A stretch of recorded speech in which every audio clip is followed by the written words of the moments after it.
Kita ke informasi selanjutnya, 16 warga diamankan Polres Pandeglang, Banten karena diduga ikuti aliran sesat. Dari video yang viral di media sosial, seluruh pengikut aliran ini melakukan ritual mandi bersama tanpa busana.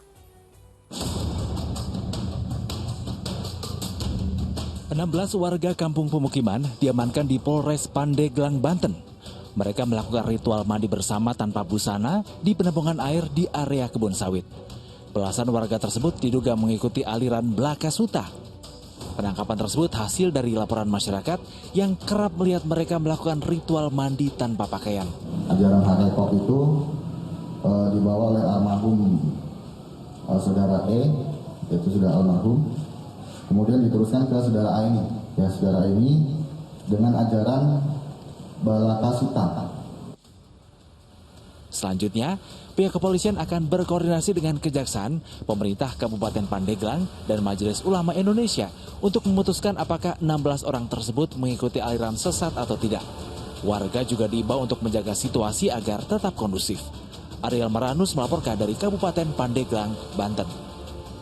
Astagfirullah, ya diketahui bahwa memang 16 orang tersebut ditangkap saat melakukan ritual mandi bersama antara laki-laki dan perempuan.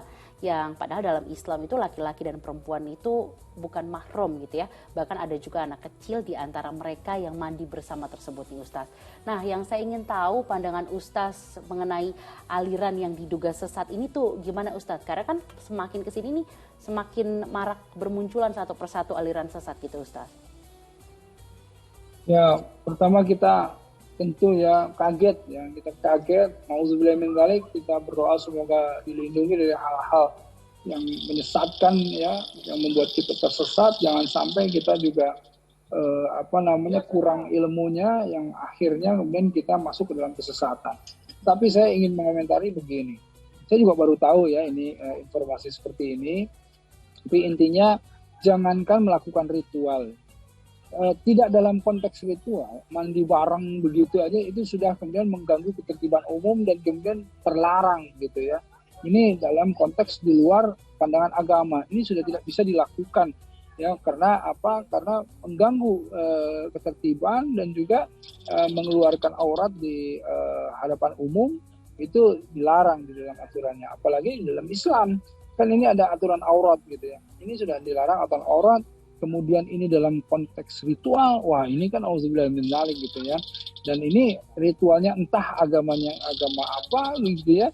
Tetapi intinya kalau ini masuk ke dalam keislaman, kan kita nggak tahu nih, harus ditabayun dulu ini maksudnya menginduknya kemana gitu. Kalau ke dalam keislaman tentu tidak akan pernah ada toleransi ya ketika aurat itu kemudian terbuka, mandi bersama ya. Apalagi dengan bukan mahram gitu ya. Di umum, nah ini kan permasalahannya gitu ya. Nah kalau misalnya di agama yang lain juga saya yakin sama, tidak ada yang membenarkan hal seperti ini. Mereka ini harus dibina, harus kemudian dirangkul untuk diberikan pemahaman ya, agar supaya mereka mendapatkan informasi yang jelas ya, agar supaya mereka mendapatkan tuntunan yang jelas ya. Ini tuh bermunculan karena kesalahpahaman biasanya, informasi yang salah dan diikuti oleh nafsu biasanya. Nah beginilah, ini PR buat kita semua. Ya Ustadz, mungkin bisa dikatakan masih banyak masyarakat Indonesia yang akan minim mengenai pengetahuan agama Islam. Nah Ustadz bisa gak bagikan tips ke pemirsa Ajwa TV biar bisa tahu sebenarnya ciri-ciri aliran sesat itu seperti apa sih Ustadz? Jadi mereka bisa lebih waspada lagi gitu Ustadz. Oke, aliran sesat biasanya mereka itu eksklusif ya.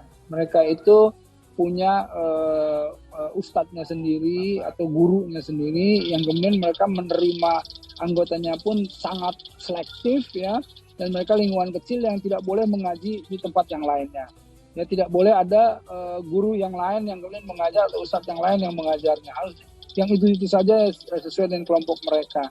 Dan kemudian apa yang mereka lakukan itu biasanya itu tidak umum ya. Jadi artinya ibadah-ibadahnya juga lain, bukan ibadah mahdoh yang dilakukan, ritual-ritualnya berbeda dan biasanya melanggar dari syariat.